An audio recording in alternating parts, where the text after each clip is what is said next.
Look, I need you to be honest with me for a second. How many times have you done this? You set the alarm for some crazy early time, 5 a.m., 4:30, you're pumped. You're gonna get up, you're gonna crush the day, you're finally gonna start that thing, and then the alarm goes off. And it's dark and it's cold, and your bed is so warm. And you think just 10 more minutes, I'll start tomorrow, I'm just not a morning person. And you hit snooze, and you roll over, and you wake up at 8 feeling like you failed again. We've all been there, I've been there. But what if I told you that the single most important decision of your life happens in that moment? In that dark, quiet, lonely moment when the alarm goes off and the entire world is still asleep. What if I told you that everything you want, the career, the confidence, the body, the peace, is sitting on the other side of that alarm clock? And what if I told you it's not about willpower? It's not about being a special kind of person. It's about a simple, brutal, life-altering secret. And I'm gonna prove it to you with a story. Not a fairy tale. A true story about a guy who had absolutely nothing going for him, and how he changed everything by conquering one single hour. This is about a guy named Mike. Mike wasn't living in some movie. He was in Flint, Michigan, a Rust Belt town where the big factories had shut down years ago, leaving skeletons of buildings and a lot of tired people. Mike worked the night shift, security guard at an old auto parts warehouse that was mostly empty. His job was to walk around a dark, echoing building for 10 hours and make sure nobody stole scrap metal. He got off at 6 a.m. He'd drive home in his beat-up Corolla, the one with the check engine light permanently on. He'd pass houses where lights were just starting to turn on. Normal people, people with families, with jobs that didn't leave them feeling hollow. He'd get to his studio apartment, a mattress on the floor, a mini fridge with a couple beers and leftover pizza. That was it. He was 34 years old, and every single day felt like a rerun of a bad show he never agreed to be in. He tried, he'd tried, applied for day jobs, need experience, tried an online course once, fell asleep at the computer after his shift. His mom, who lived down in Toledo, would call every Sunday. "How you doing, baby?" she asked, and he'd lie. "I'm good, ma, they're looking up." But they were looking straight down at the same dirty carpet. The most painful part, Mike wasn't lazy, that's what killed him. He worked hard, he showed up. He did his job, he was responsible, but he was running as hard as he could on a treadmill, going absolutely nowhere. He was trading his time for just enough money to survive another month. That's not a life, that's a hostage situation. Then his mom got sick, really sick. The kind of sick that needs specialists and medicine and help. And Mike couldn't help. He couldn't afford to help. He could barely afford his own rent. He drove down to Toledo after his shift, running on no sleep, sat in that hospital room. His mom, this strong woman who'd worked 2 jobs her whole life, looked small in that bed. She held his hand, didn't say, "I need money." She just said, "Mikey, I'm so tired." And something in Mike broke. Not in a sad way, in a furious way. A white-hot, this ends now kind of rage. He was failing her, he was failing himself, and he was out of excuses. On the drive back in that gray dawn light, he stopped at a gas station for coffee, and he saw a guy he recognized from way back, Coach Miller, his old high school football coach, the tough-as-nails guy who'd pushed him harder than anyone. Coach Miller was in a suit, filling up a nice, sensible sedan, at 6:15 in the morning. "Coach," Mike said, his voice raspy from no sleep. Coach Miller squinted, then broke into a grin. Mike Reynolds, holy smokes." He looked Mike up and down, taking in the uniform, the exhaustion. "You work around here?" "Night shift, just getting off." Coach's smile faded a little, he nodded slowly. "I remember you, you had hustle, never quit on a play." He paused. "You still got that hustle." Mike didn't know what to say. He felt like a fraud. I don't know, Coach. Feels like I quit a long time ago. Coach Miller finished pumping his gas and leaned against his car. Let me ask you something. When do you sleep? I get home around 7, sleep till 3 or 4. So you're living on vampire time, Coach said. Asleep when the world works, awake when it shuts down. No wonder you're stuck in neutral. Mike felt a flush of shame, but Coach wasn't done. You know what time I wake up, Coach said. He didn't wait for an answer. 4 a.m. every day. Sunday, Christmas doesn't matter, 4 a.m. Mike stared at him. Why, you're retired. That's exactly why, Coach said, his voice sharp. Retirement isn't about doing nothing. It's about finally doing what matters. And what matters to me starts before the sun comes up.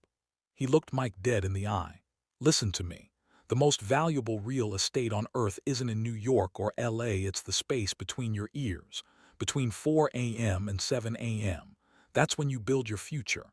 While everyone else is snoring, you're laying bricks.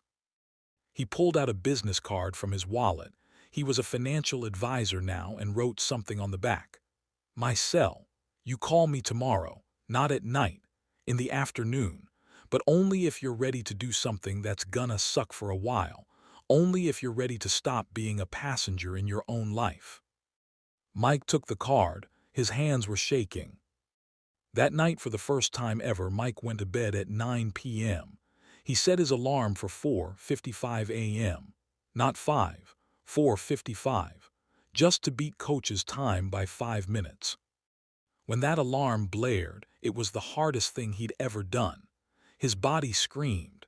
Every muscle, every bone begged him to shut it off and go back to the warm dark.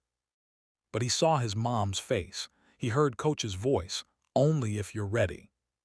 He swung his legs out of bed. He stood up in the cold dark. He had no plan.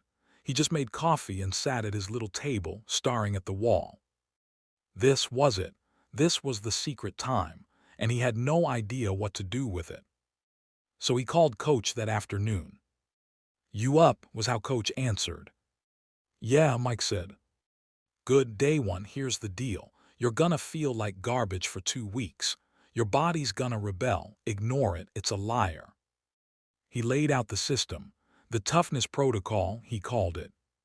First hour, 5 to 6 a.m. That, school. You are not allowed to consume anything.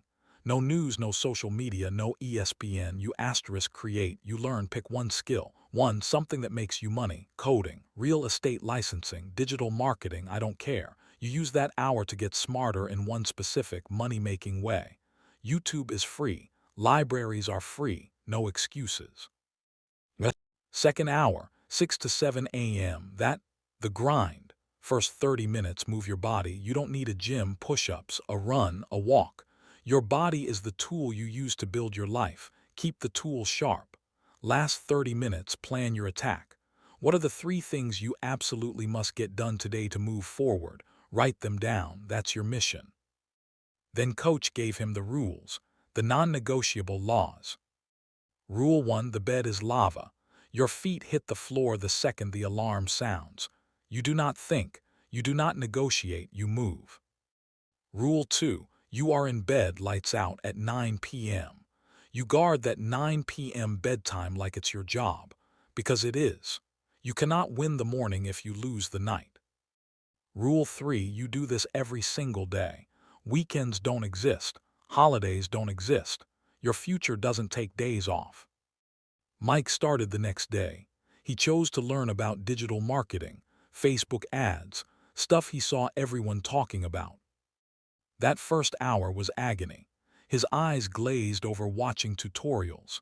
He took notes like a third grader, slowly, painfully. The walk at 6 a.m. felt ridiculous. Him, in his sweats, walking past houses while people's coffee makers were just kicking on.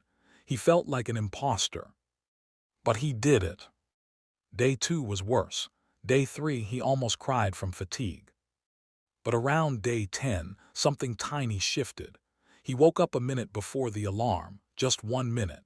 His brain was starting to get it. By day 21, it wasn't easy, but it was normal. The 5 a.m. darkness wasn't his enemy anymore. It was his workshop, his secret lab. He wasn't just learning about Facebook ads anymore. He was building a dummy campaign for a fake landscaping business just to practice. He was getting it. He started applying his school hour to his night job. The warehouse had a clunky, ancient inventory system. Mike, using his newfound spreadsheet skills from a YouTube deep dive, built a simple new tracking system on his laptop, just for practice. He showed it to his supervisor, a skeptical guy named Roy. "What's this?" Roy grunted. "It's a way to know exactly what's in aisle 7 without walking down there," Mike said. Roy played with it, clicked a few things. This actually works." A week later, the warehouse manager called Mike into the cluttered office.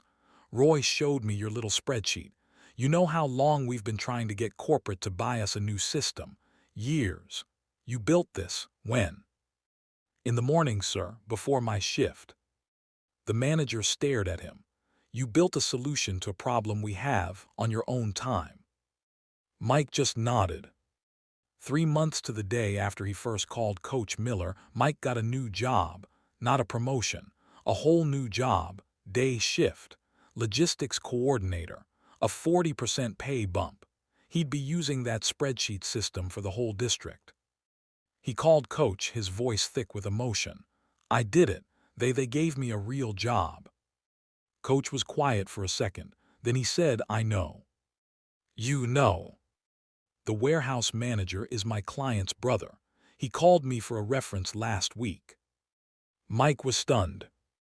"Don't you dare thank me," Coach said, his voice gruff. "You did the work. You showed up in the dark when nobody was watching. All I did was point you to the battlefield.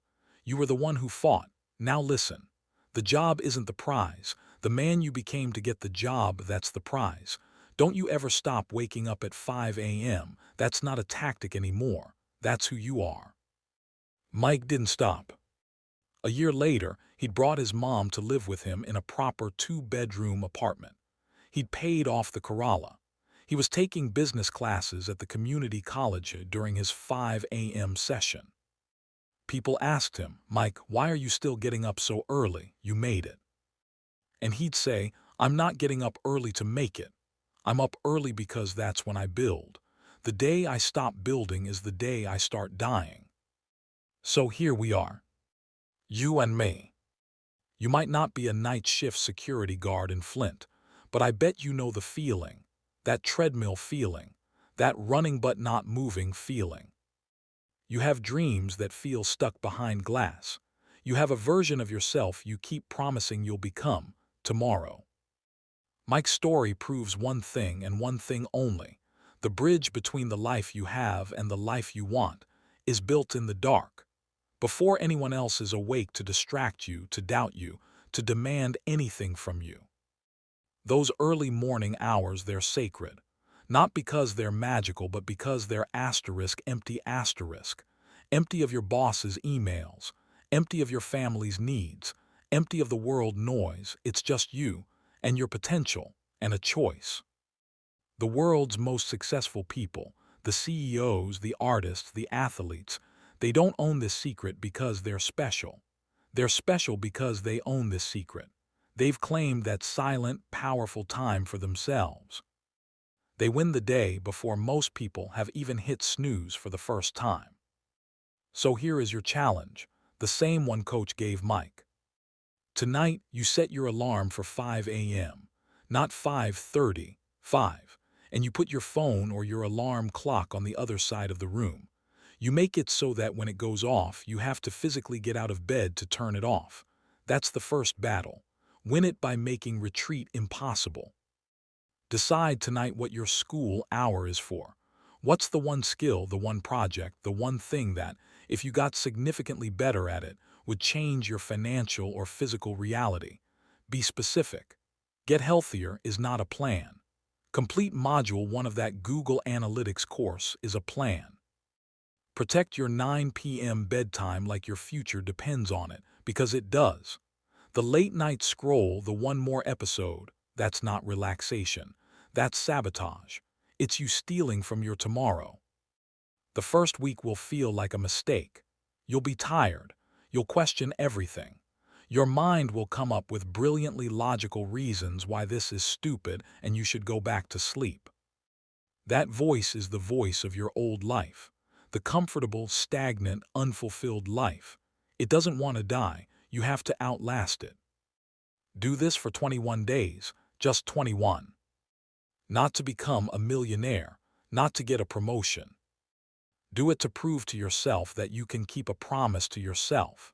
Do it to become the kind of person who does what they say they're going to do, even when it's hard, even when it's dark, even when no one is cheering. That person, the one who owns the dawn, that person can do anything. Mike had nothing, a broken-down car and a mattress on the floor. What's your excuse? The alarm clock is going to go off tomorrow morning at 5 a.m. somewhere. The question is, will you be the one hearing it? Or will you be asleep, dreaming of a life you're too comfortable to go build? Your future self is sitting in the quiet of tomorrow's dawn, waiting to see if you show up. Don't leave them waiting. Earn your dawn. If this hit you in the chest, if you're tired of the snooze button running your life, tap that like button. Let me know you're in. And subscribe, because this isn't just a video, it's a call to arms, and we're just getting started.